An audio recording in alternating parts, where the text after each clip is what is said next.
Today I'm going to tell you a story so quiet it almost whispers, yet so powerful it leaves a scar that never fades. Set in the hard, wind-cut silence of the American West.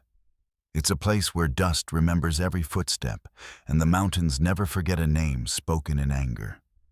It begins with a single line drawn through cold ash. Small, deliberate, and enough to turn rumor into blood. The pines stood black against a sky still clinging to night. White Mountains, Arizona territory. The hour before first light, 1882. Frost rimmed the stones. The wash below carried only the ghost of water, a pale scar through hard earth. The air held old ash and pine sap cracked by cold. Juh stopped at the edge of the seam without signal or raised hand. Lila Kane nearly walked into him. She caught herself, breath held. The silence pressed in, thick against the ears, until her own pulse sounded loud. The wind had threaded through the trees moments before, low and steady. Now it was gone. Not died away. Gone. Juh stood square-shouldered, head bent slightly, listening to something beneath the ground. He did not look afraid. He looked unwilling. Lila followed his gaze. Half buried in dirt and wild thyme lay a ring of stones, an old winter fire circle, the kind left untouched. Ash in the center should have lain flat, packed by seasons, forgotten. It had not. A thin line cut through the gray, exposing darker earth below. Not careless, deliberate. Charcoal angled one way, subtle, a touch that carried meaning. Above the circle, a scrap of cloth hung from a low branch, knotted tight, ends trimmed even. It did not belong to any ranch from Red Bluff. It belonged to someone who knew what he touched. Cold crawled along the back of Lila's neck. "Was someone here?" she asked, voice low. Juh did not answer. He crouched, boots careful on stone. Fingers hovered over ash without pressing. He studied the line, the spacing between stones. Farther in the wash, thin light caught a single hoofprint, shod. Walked, not run. Edges sharp, recent. The rider had not hurried. That made it worse. Lila shifted. Gravel whispered. Juh's head turned just enough to mark the sound. He rose, stepped around the circle instead of across, hands open at sides, not begging, not fear, only acknowledgement. Birds had not started their morning calls. In the stillness, Lila felt something taken from them. Not food or shelter, something smaller. The thin lie that the mountain did not notice. Juh's jaw tightened once. He could walk away, lead higher into timber, pretend weather and nothing more, or accept what it meant. The circle had been touched without offering, without smoke, without word. Not ignorance, intention. His hand lowered. 2 fingers brushed ash, traced the cut line to its end. He did not smooth it, did not scatter charcoal to hide. He withdrew, left the mark. Lila saw it then. Not fear in him, but recognition, like hearing your name spoken from behind, in a voice absent for years. Juh straightened. The wind stayed gone. For a long breath they stood, ridge at back, disturbed circle at feet. He turned to her at last. Expression unchanged, but something inside settled. "We move," he said. She nodded. They walked around the circle. As trees swallowed them, Lila glanced back once. Cloth did not stir. Charcoal lay angled as before. Then the wind returned. Not rush, but low breath through pines. Not welcoming, remembering. The mountain had seen them, and now it would not forget. The house on the hill clung to its lamp glow like a fist around a coin.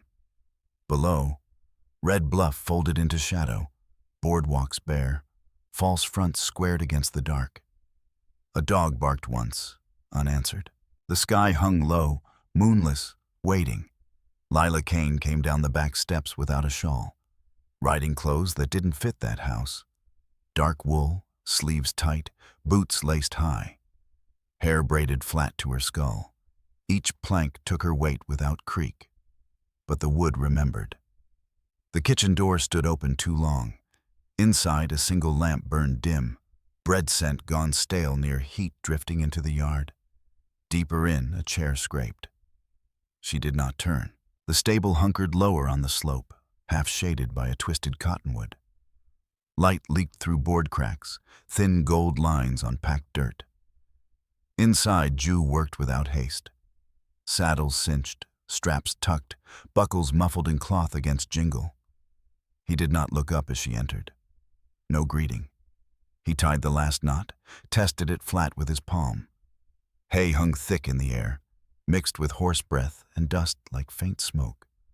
Cole Rye stood by the stall, barefoot, eyes round as dimes, brush forgotten in his hand. "Miss Lila," he whispered. She met his gaze a beat.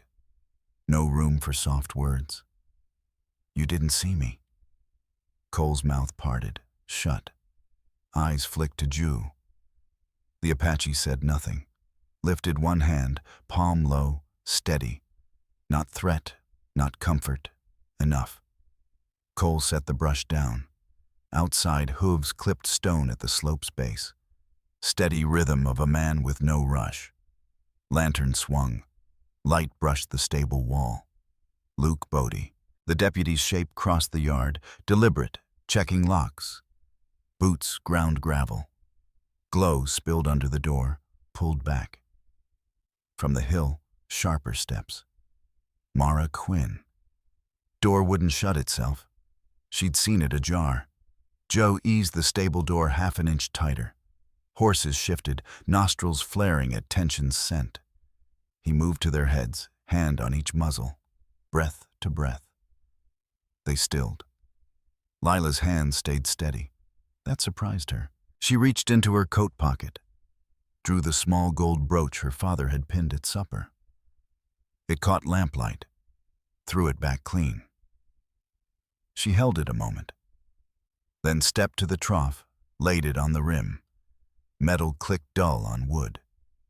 No one spoke. That was the last tie to the house. Outside, Luke Bodie's lantern paused. Silence leaned on the walls. Joe led the horses to the rear gate, where fence dipped to the dry arroyo. Front road would draw eyes first. Arroyo held shadow longer, but loose stone too, and wind ran there before dawn. He paused at the latch. Speed might outpace one rider. Arroyo meant slow walk through dust that held prints. He did not glance at Lila. Lifted the latch. Wood creaked once. He stopped it with his palm. They slipped into the yard. From above, a voice cut down the slope. Not Lila's name. An order. Silas Crow's tone sliced the night, sharp, controlled. Not a father calling, a man commanding. Luke Bodie's lantern flared brighter below. Lila mounted without aid. Leather groaned under her. She did not look back. Joe swung up, turned toward the arroyo. No spur. The horse stepped slow into cut earth. Behind, a door slammed. Mara Quinn's voice thin with alarm. A man replied. Boots hit porch boards. The horses reached arroyo floor. Dust fine as flour. Joe leaned, touched his mount's neck, guiding to firmer edge where stone poked through. Each step placed. Not fast. Right. Above, Luke Bodie's lantern swung at the ridge. Lila heard the deputy curse low, spotting the open gate. She did not turn. Arroyo curved, narrowing between clay banks. Moon edged over ridge, pale, watchful. From the hill, Silas Crow's voice again, closer, carrying weight that bent men. Wind shifted. Dust rose low, drifted across the floor, softening track edges. Not erasing, blurring. Juh did not hurry. Rode into the dark bend where town eyes failed. Behind, lantern light pooled at arroyo edge. For a long breath, no one moved. The dust held their prints, faint but there. And the night carried the command unspoken. Pursuit would follow. By the second morning, the land thinned out. Pines gave to rock and scrub as they climbed higher into the white mountains. Wind cut across ridges in long, dry strokes, dust clinging to sweat and leather. Horses' flanks lathered, breath pale in the cold shade under a stone jut. Juh reined in beneath a rock shelf where wind broke and turned. He did not scan the valley. He listened. Lila slid from saddle without his hand, legs unsteady on ground. She steadied against the horse's neck. She had learned not to speak first in places not hers. Air carried faint juniper smoke, old, not fresh. Something else moved in it. Presence without rustle or step. Joe saw her before Lila did.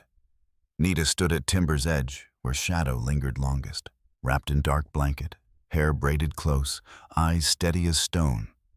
No call, no approach, just stood. Joe stepped forward 3 paces, stopped. Did not cross the unseen line between rock and wood. Chin dipped once, no more than acknowledging wind.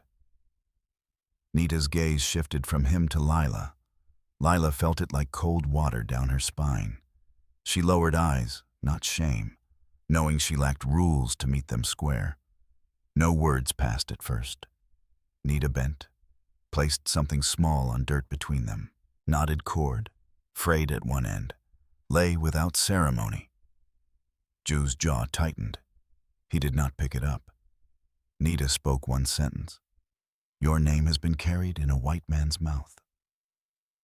Wind flattened grass on the ridge. Lila caught enough words to feel their weight. She glanced at Juh. His face stilled, something inside bracing. Nita's voice stayed low. "Silas Crow says you took what was not yours." She did not look at Lila. "Wade Harlan says he will hang you without waiting for paper." Horses shifted, uneasy. Joe said nothing. Nita continued, flat as listing weather. "Cutter riders have been spoken to. Silver Creek men do not want trouble near their waterline." Words fell without heat. No accusation. Fact. Lila felt ground tilt. Wanted to say she came willing, no taking. But truth didn't count in Red Bluff, nor here. What counted was Juh's name tied to a story not his. Nita's eyes measured him. 2 days back, he was guide moving between town and mountain. Coin paid, trusted thin. Now his name crossed hands that gathered rope. Juh's throat worked once. "I did not steal." Words quiet, not plea. Nita inclined head slightly as if expected. Truth does not walk ahead of guns. Silence gathered. Lila's hands clenched at sides. She forced them open. Stepped half a pace. Stopped. Not her place to answer for him, but couldn't stand shadow-like. "I chose," she said, voice steady though pulse hammered. "He did not take me." Nita regarded her fully first time. No softness, no welcome. "What you choose is not what they will say." Lila swallowed, fell silent. Juh looked at cord on ground. Once bound, something small, pouch, bundle, now cut. Nita's gaze followed. "You have been seen." That mattered, not rumor. Seen. Juh bent, picked cord at last, turned it between fingers, wrapped around wrist without knot. Mark hidden from distance. Nita watched. "If she walks with you," she said, tone shifting faint, "they will say you have turned against your own." Wind pushed harder at backs. Joe could send Lila down another trail, trade her safe for coin and apology, cut line before it choked the band, or keep walking beside her, let rope find both. He did not look at Lila. "I do not turn." Words not loud, not brave, placed where they could not be pulled back. Nita held his gaze long, then stepped back into trees. No blessing, no forbid. As she turned, she spoke once more. "The land will remember." She vanished between trunks, for a breath only wind. Then from far below ridge came distant layered rhythm of hooves. Not one rider, several. Juh's hand closed over cord at wrist. Lila felt sound reach her chest before ears. Neither moved. Not yet. The pursuit had begun, and the land already knew. The clearing lay shallow and wind-scoured, a pale oval pressed between low juniper and rock. No fire burned. No circle of stones marked the center. Ground tamped hard by years of quiet gathering and departure. Nedney Band needed no smoke to know why they stood. Juh walked into the open without lifting his head. Lila remained near timber's edge where shadow held longest. No one told her to stand there. The air itself drew the line. 4 men waited across from him. Faces cut by the same weather as his, lined and quiet. Eldon sat on a flat stone, back straight. No staff, no weakness shown, no greeting passed. Juh stopped at a distance that left space between them. He did not step into the center, did not claim it. Wind moved low across the ground, lifting dust in thin spirals that broke against boots and ankles. It carried no scent of cooking, no sign of camp. This was not a meeting for warmth. Eldon spoke first, voice flat as if testing whether the words would hold on earth. "Your name was spoken in town." Juh nodded once. "I know." Rex shifted weight. Leather creaked at his belt. He did not look at Lila. "Silas Crow says you took his daughter." The word took hung, not raised, but heavy. Lila felt it strike like thrown stone. She forced herself still. Juh's face did not change. "I did not take her." No more than that. Eldon's eyes narrowed a fraction. "Wade Harlan says if he finds you, he will not bring you in. He will finish it there." The clearing held the words. No one answered for a breath. Boone spat into dirt. "Cutter riders have been asked to ride." Jace added low. "Silver Creek men do not want trouble near their line. Not only blood, not pride, water, land, work." Juh felt the weight settle behind his ribs. 2 days ago he moved between Red Bluff and these hills, coin from men who looked through him. Now his name crossed a different ledger. Lila shifted. A twig snapped under her heel. Every head turned the briefest second. She felt their regard, not hatred, not welcome, measured. Juh did not look back. Eldon rose from the stone. "You were seen riding with her." Juh's hand moved once at his side, fingers brushing the cord Nita had given. "I was seen." No apology in the words. Colt took half a step forward, then stopped himself. "If you stay, they will ride here." No one contradicted. If Juh stayed, Dust Patrol would not search long. Hooves would climb ridges. White men would look at every face, call it suspect. Nedney had moved too many times already. Juh's gaze lifted at last. Not defiant, not pleading. He could ask to remain, claim blood, claim right. He could turn and walk down the slope alone, leave Lila to her own road. Both cut. He saw the clearing as it would look after riders trampled it. Saw Eldon struck down, not for what he had done, but for what Juh carried into the hills. He did not speak long. Lila tasted dust, kept hands still. The silence stretched thin as hide pulled tight over frame. Eldon turned his back first, not command. Worse. One by one the others followed. Not in anger, not ceremony. They did not touch Juh as they passed. Did not brush shoulder in acknowledgement. They simply left the space between him and the center empty. No one said exile. No one needed to. The clearing felt wider now, though nothing changed. Juh remained where he stood. For a moment the urge rose hard. to plant feet, refused the push. He had bled for these ridges, walked them before he knew town streets, but survival did not ask what he wanted. It asked what the band could endure. He turned without another word. Lila stepped aside to let him pass. She searched his face for anger, regret, certainty, found none. Only a tightening around the eyes that had not been there before. They walked down the slope together, not touching. Behind them the clearing lay open and bare.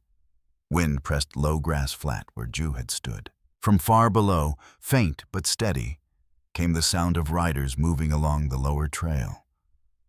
The earth did not rise to hide their tracks. No one in the clearing called his name back. The last place to stand had closed.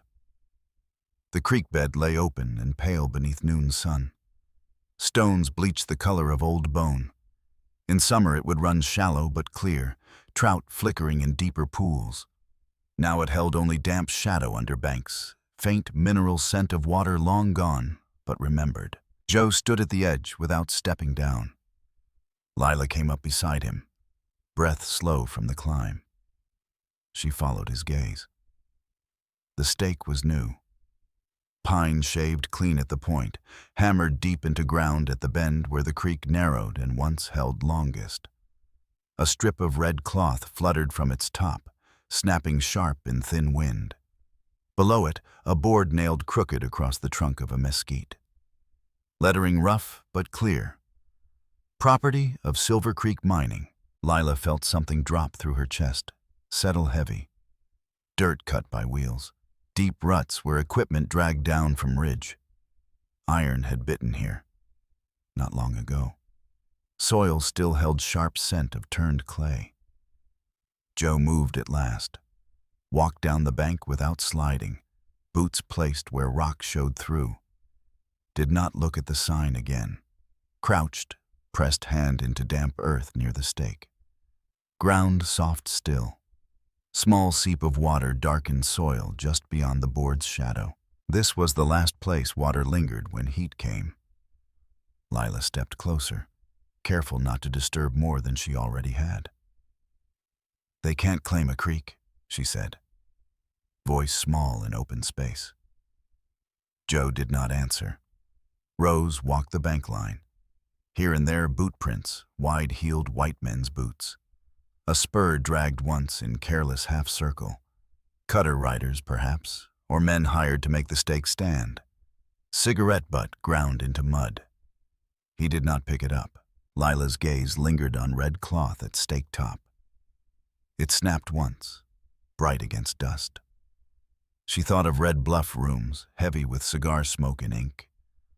Of Silas Crow's voice reading documents no one in these hills had signed. Heat rose in her face, nothing to do with sun. "They've seen us," she said quietly. Juh's shoulders tightened. Possible the mining men came only for water and ore. Possible they never followed up the ridge. But a stake planted here did not come by accident. This bend had never been marked before. He walked to base of pine stake, laid hand against it. Smooth where knife-stripped bark, smelled fresh. If he left it standing, message would harden in town paper. Ned and High Band would lose this place without shot fired. If he pulled it now, earth would hold mark of it. Men who cared more for metal than water would come harder. Lila watched his hand. "I can go," she said, words low, nearly swallowed by wind. "If I leave, they might not push farther." Joe did not turn. He had heard that offer before. In silence, in way she walked a step behind when riders passed. Clean cut. Remove cause. Lessen wound. But Silver Creek men did not plant stakes because of one woman. They planted because papers said they could. He pressed palm flat against wood, felt vibration of wind move through it. Nedney had come here long before Red Bluff raised a single false front. He remembered standing at this bend as boy, watching Nita cup water in her hands, elders speaking low when creek ran thin. Water did not wait for men to argue. He stepped back. Lila felt it then. The first true weight of guilt. Not romantic kind she imagined when she ran from her father's house. This was colder. Her name spoken in town. His name dragged through it. Now land bore marks of that speech. Upstream, faint metallic glint caught sun. Second stake half hidden in brush. Beyond it, another. Not claiming bend, claiming line. Juh walked to second stake, crouched again. Studied ground.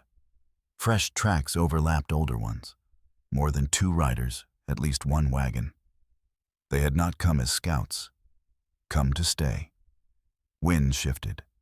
From farther down creek, beyond next turn where bank dipped low, came distant report of rifle. Not crack of hunting. Too measured, too spaced. Warning shot. Lila's head snapped toward sound. Joe straightened slowly.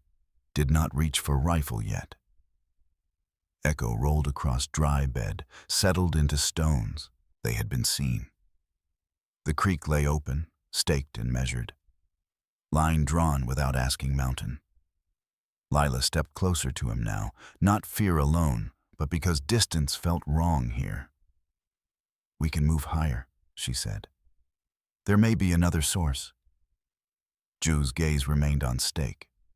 Higher meant thinner ground, less cover, harder winter. Staying meant stepping into open, making this bend boundary. He lifted hand once more, touched pine. Wood creaked under grip. Behind them, somewhere along ridge they descended. Second shot answered first. Not closer, not yet, but not far. Red cloth snapped again in wind. Juh did not remove stake. He stood straight in full sun, shadow short beneath him, rifle loose at side. No cover, no retreat. The mountain waited, and the next sound would not be wind. The afternoon light had gone thin and hard, flattening the creek bed into pale glare. Heat rose off stone in wavering shimmer. The red cloth on the survey stake snapped once, then fell limp. Joe stepped out of the trees. He did not crouch, did not circle wide. Walked straight into the open bend where Silver Creek men had driven their claim into earth that never asked for paper. Lila remained in shadow of juniper, breath tight in her chest. She had seen him avoid open ground before, slip along ridges, move through washes like a thought no one could catch. Now he did not try to be unseen. 2 men stood near the far stake, shirts rolled at sleeves, suspenders hanging loose over sweat-darkened cotton. Shovel leaned against bank, coil of measuring chain half spread in dirt. One squinted into sun, lifted hand to shade eyes, recognized Juh before danger. "Well, I'll be," he said, curl in voice that had not been there when he first spoke. "That's the Apache the judge has been talking about." The second man turned slower, spat aside. "Thought you'd run," he said. Joe stopped within clear sight, close enough to be heard without raising voice, far enough that space between meant something. Wind moved once through wash, carrying smell of hot metal and sweat. "I did not run," Juh said. First man, Jed Flint, laughed under breath. "Judge says you took his girl. Says we're to keep an eye if you come sniffing around." He did not look toward trees where Lila stood. Did not need to. Juh's gaze drifted to nearest stake. Pine fresh cut, bark stripped clean. Board nailed bore black scrawl of ownership in hand that never held digging tool. Creek seeped thin beyond it, stubborn. Farther down wash, dust lifted faint plume along lower trail. Riders. He could leave now. Step back into trees, let stake stand, wait for night. Live another day with water stolen by ink and nails. Survival, not surrender. Buck Rawls bent, picked up shovel. "You best turn yourself in. Deputy will be pleased to see you." Joe did not answer. Walked to stake. Jed's smile faded. "Don't." Juh placed hand on wood, warm from sun. Felt grain beneath palm, knife marks where bark shaved away. thought of Nita's hands cupped in this bend years ago, of elders who stood here without needing sign to say they belonged. He tightened grip. Jed reached for pistol. Hey. Stake came free with dull tearing sound, roots of damp soil breaking around it. Juh lifted straight up, turned once, did not swing like weapon. Walked to edge of dry bed, hurled it into shallow water seam. It struck stone, split. Red cloth fell loose, drifted down thin trickle of current. Silence held half a breath. Then Jed drew. Metal flashed in sun. Juh's rifle already up. Shot cracked sharp and ugly against canyon walls. Not clean sound. Echoed twice before dying. Jed staggered backward, pistol slipping from hand. Looked surprised more than hurt, as if done to him without permission. Legs gave, dropped into dust. Buck froze, shovel half raised, then stumbled back toward brush. Lila flinched at sound, but did not cry out. Powder smell drifted on wind, bitter and thick. Man on ground tried to breathe, shirt darkened along one side. Wound not where man could ignore. Juh did not move toward him. Lowered rifle slowly. Dust plume down trail grew larger. Hooves now. Many. Buck began to shout, voice cracking. He shot him! The Apache shot him! Word rang across creek. Juh stood in open ground. Rifle at side, broken stake half submerged in shallow flow. No saying this was misunderstanding. No claiming mistake. No retreat into shadow. He had stepped into sight and left mark no one could scrape away. Lila stepped out from trees at last. Did not touch him. Stood beside, shoulders squared. Riders close enough now shapes could be made in dust. Hats, rifles, steady rhythm of pursuit. Man in dirt groaned once, went still. Juh looked toward approaching line, did not run. Wind shifted, carried smell of blood down wash. Riders did not slow. The ridge rose bare and wind cut. A shoulder of rock overlooking the lower wash where the creek bent and thinned. By dusk, the sky had gone the color of tarnished brass. Sun low enough to strike stones flat and cold. Juh climbed without haste. Lila followed a few paces behind, boots slipping once on shale before she caught herself. She did not ask where they were going. The answer lay in the way he did not turn off the slope, did not angle toward timber or shadow. He was choosing height. At the crest stood a scatter of stones, no taller than a man's knee, arranged in a way that meant nothing to town eyes.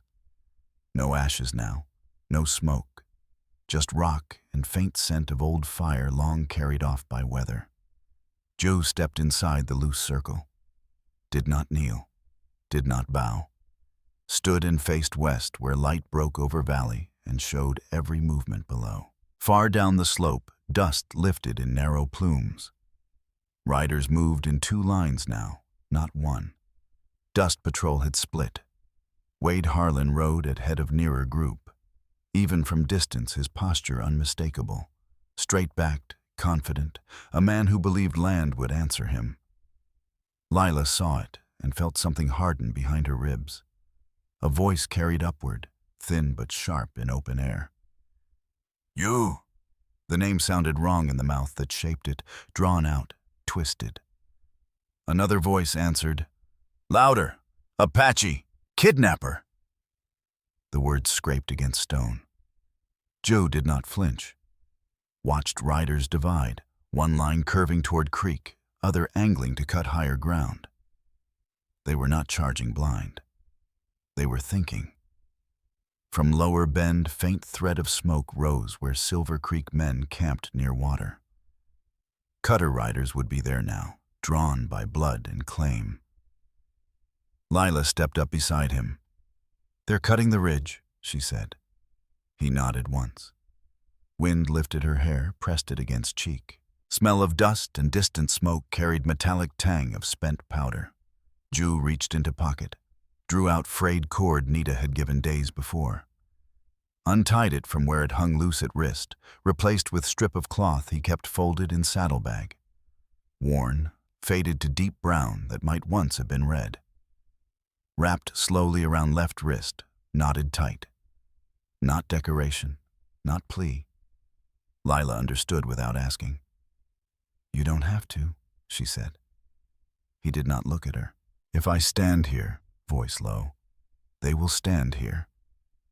He meant band. Meant children who would come to this ridge next winter to mark smoke against snow. Riders below shouted again.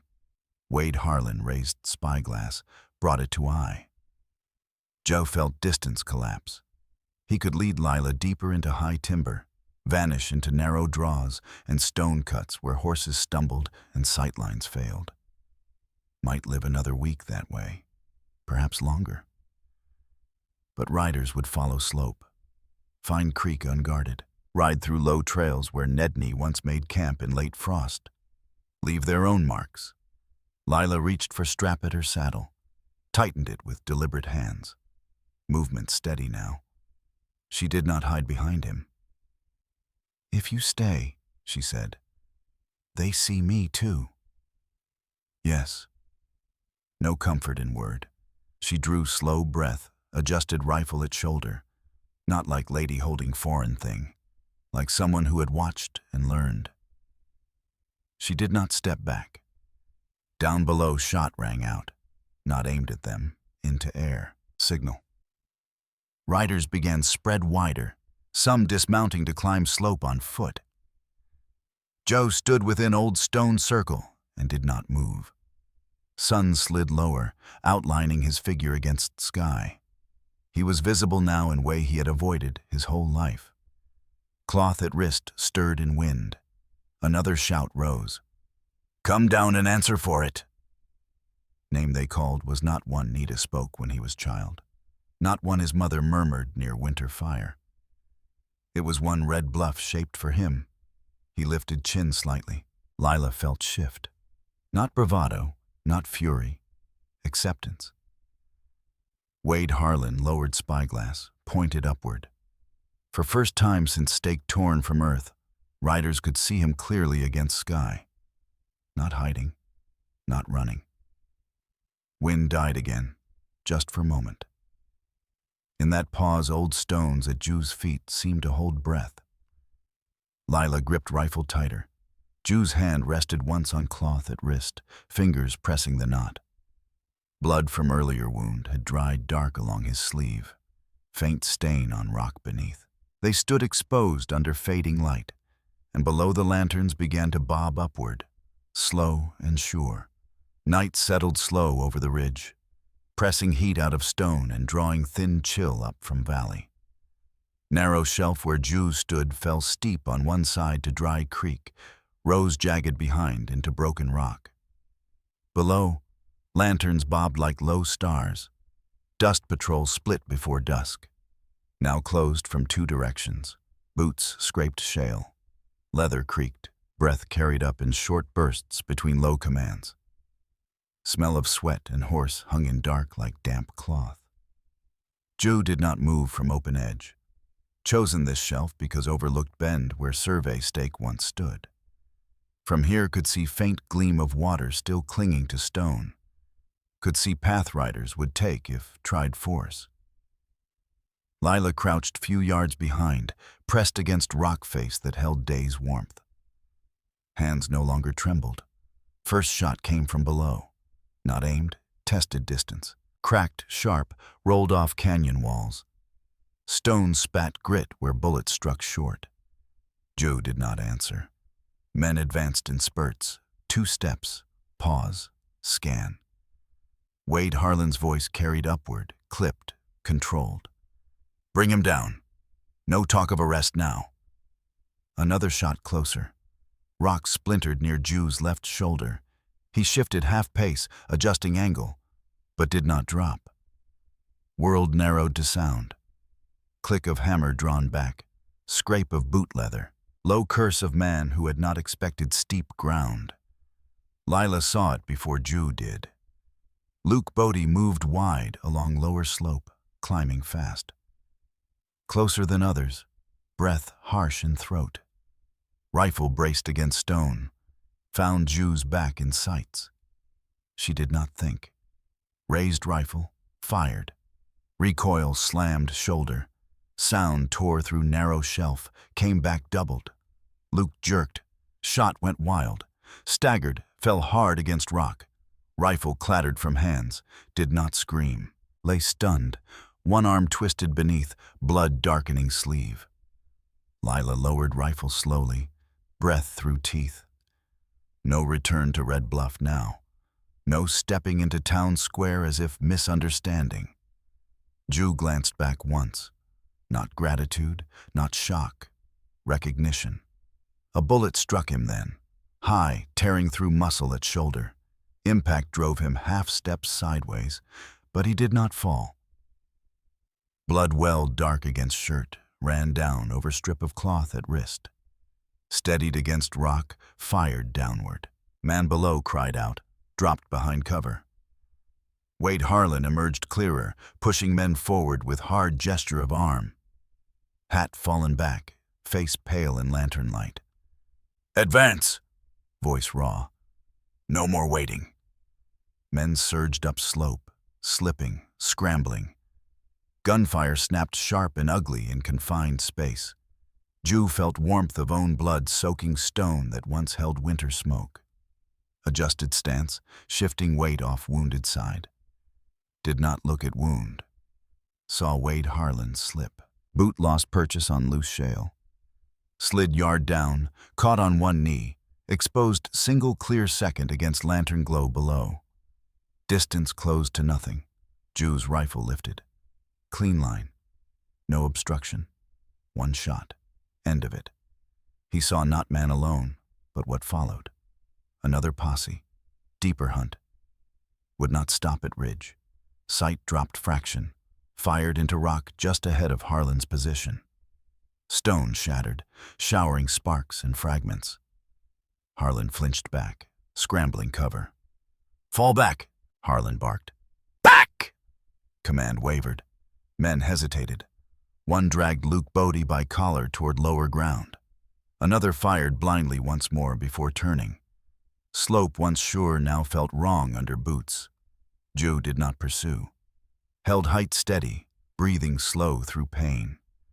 Lila fired once more, not kill, mark distance, bullet into dirt near retreating line. Lanterns dipped, bobbed, began to descend. Dust patrol withdrew, not panic, calculation. Cost shifted. No longer clean capture for town-hungry order. Silence returned broken pieces. Faint groan of wounded man below. Rattle of loose stone marked retreat. Lila stepped toward Juh. Blood ran down arm, dripping onto old stones at feet. Spread dark against rock once knew only ash and snowmelt. He swayed once, steadied. Ridge belonged them moment, but below, in dim light, riders gathered again at base slope. Did not leave entirely. Watched. Night deepened. On stone shelf, Juh's blood did not stop. In valley lanterns burned longer than should. The shelf held its breath, and the lanterns below waited like eyes that never closed. Dawn came pale and thin across the ridge, as if sun had not decided whether place was worth lighting. Wind had died in night. Smoke from lower valley rose straight and narrow, where Silver Creek men still kept watch.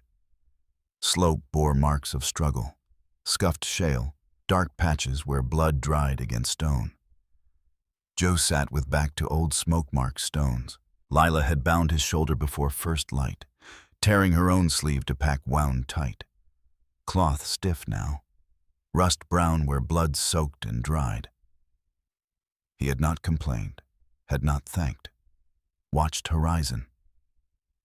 Footsteps came from high side of ridge, soft and deliberate. Lila turned first, rifle lifting halfway before she recognized shapes emerging from light. Nita walked toward them without haste. Tico followed few steps behind, no more than 10 winters, hair tied back, eyes wide and steady. No one sent for them. No one told where to come. They came because land had spoken. Nita stopped at edge of stone circle. Gaze fell first to ground, to darkened patches where Juh's blood seeped into rock. Did not kneel, did not begin chant. Tico stepped forward slow, unafraid, stared at blood-marked stone. Expression held neither fear nor wonder, only attention. Juh did not rise. Inclined head once, Nita's eyes lifted to his shoulder, then to cloth at wrist. The strip marking him bound to Nedney band, whether he walked alone or not. You stood, she said. Not praise, acknowledgement. Below valley carried new movement. Single rider broke from cluster near creek, turned back toward Red Bluff. Dust trailed thin line behind him. News traveled faster than men. Lila felt it in bones. They won't stop, she said quietly. Nita did not look at her. One of mining men died before dawn, she said. Words settled heavy. Not on Ridge, in Red Bluff. Silas Crow would hear before noon. Story would harden there. Apache shot man defending lawful claim. Apache wounded deputy. Apache refused surrender. Juh's jaw tightened once. He had not meant to kill, meaning had no place in town once blood counted. Tico crouched near one darkened stone, reached out, stopped just short of touching. Fingers hovered in air. Looked at Juh, waiting. Nita stepped forward at last, knelt beside stone, pressed palm against earth near blood. Not center. Beside it. Voice low and brief, too soft for Lila to catch every word. Not full right, no smoke called, no circle walked. She placed hand on Juh's uninjured shoulder, rested there a moment, then withdrew before completing gesture that would close ritual. Air between them held what had not been done. Lila understood without language, not absolution, recognition without protection. Nedney band had moved camp before dawn, tracks faint by midday. Would not wait for another ride up ridge. Joe did not ask where gone. Knew. Tico rose slowly, stood before him. Long moment boy's gaze held Juh's, not fear, not admiration, memory, learning what name carried when others spoke it wrong. Lila felt weight press against own ribs. No returning to Hill House in Red Bluff, no slipping back into life where father's name shielded her. Her name now moved with his. Nita turned away first. Did not tell Juh follow. Did not tell leave. Tico hesitated one heartbeat longer, eyes fixed on blood-stained stone, then stepped back beside her. They began walking east along ridge toward higher ground. Juh watched them go. Wind rose again, light but steady, brushing over stones where blood darkened and dried. Did not carry scent away. In valley below, second plume of dust began to rise. The ridge lay quiet now, but the dust below spoke plain. Pursuit had not ended. It had only paused to gather strength. By late afternoon, the light had turned soft along the plateau, not gentle but tired. The cabin stood half-built against the rise. 4 walls framed in rough pine, roof slats laid but not yet sealed. Smoke lifted thin from shallow cook fire behind it, kept low so it would not carry far. Drifted, then thinned into air. Lila stood on crude ladder of nailed boards, hammer tucked at belt. Pressed new shingle into place, drove nail with measured blows. Wood met iron in steady rhythm. No hurry, no flourish. Below, Juh rested palm against newly set post at cabin's corner. Post cut from timber higher on ridge. Stood straight, unmarked. He had sunk it deep, tamped earth firm around it with heel. Did not lean. Felt its steadiness. Ridge beyond cabin fell toward valley where creek ran thin and claimed. In far distance, faint line of dust lingered along road to Red Bluff. Silas Crow had not come up mountain again, but had not forgiven either. Dust remained as if road itself refused to forget. Juh's shoulder ached beneath scarred cloth. Wound closed but pulled tight when he lifted arm. Line of puckered flesh would remain, pale against skin long after dust settled. He did not touch it. Lila climbed down, stepped back to judge roofline. Sweat dried along collar. Hands bore splinters she had not bothered to remove. Glanced toward valley. "They're still riding," she said. "Yes." He did not ask who. She walked to water bucket near doorway, poured small measure over hands. Water struck skin cool and clean, not creek's water from below, carried from narrow spring higher in rock, harder to reach, but not yet staked. Neither spoke of Red Bluff anymore. No use. Her name there had shifted, hardened, no longer opened doors, closed them. She wiped hands on skirt, picked up another shingle. Cabin was not tribal lodge, not townhouse. Stood in between, neither fully hidden nor fully claimed. Joe stepped away from post, walked to clearing's edge, looked down slope once more. Could still lead her deeper into Apache land, beyond edge where town law lost breath. Disappear into canyon and pine, let Red Bluff fade to rumor. Or remain here on margin where both worlds could see him, and neither could pretend he did not exist.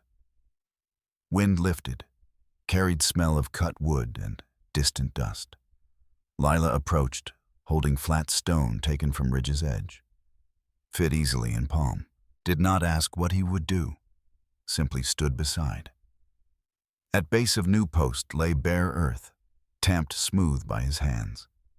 Juh bent, picked up stone of his own, larger, worn by weather, one that once lay near old smoke-mark stones higher on ridge. Placed it at foot of post, not in circle, not aligned to any sacred direction, just set. Lila knelt, placed her stone beside his. Two lay touching, uneven, without pattern. No words marked act. No smoke rose to carry it upward.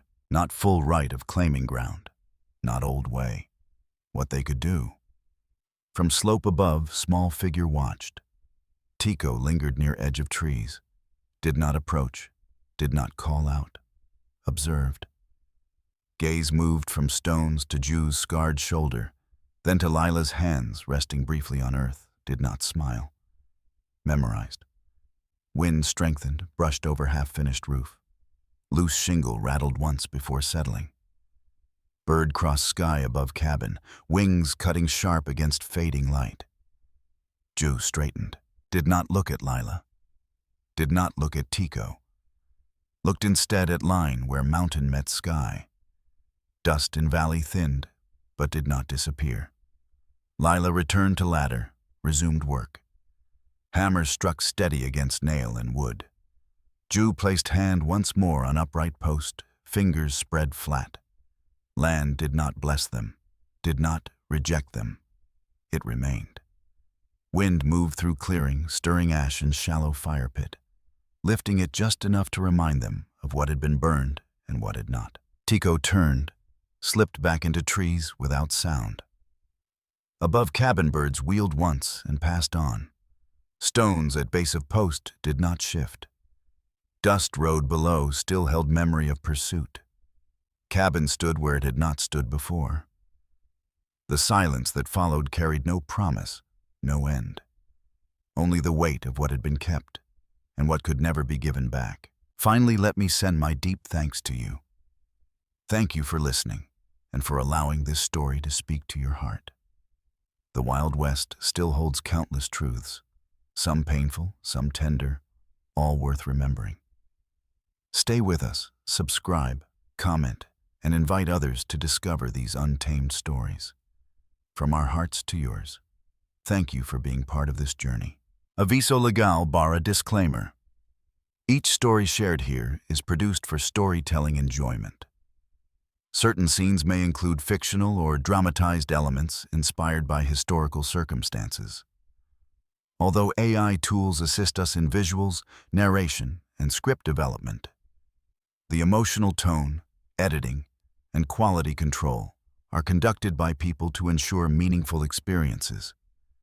We fully uphold YouTube's policies, using no deceptive recreations or impersonations of real individuals. All creative resources are properly licensed. Unauthorized copying, re-uploading, or remixing is not permitted. Thank you for supporting the effort behind every episode we create.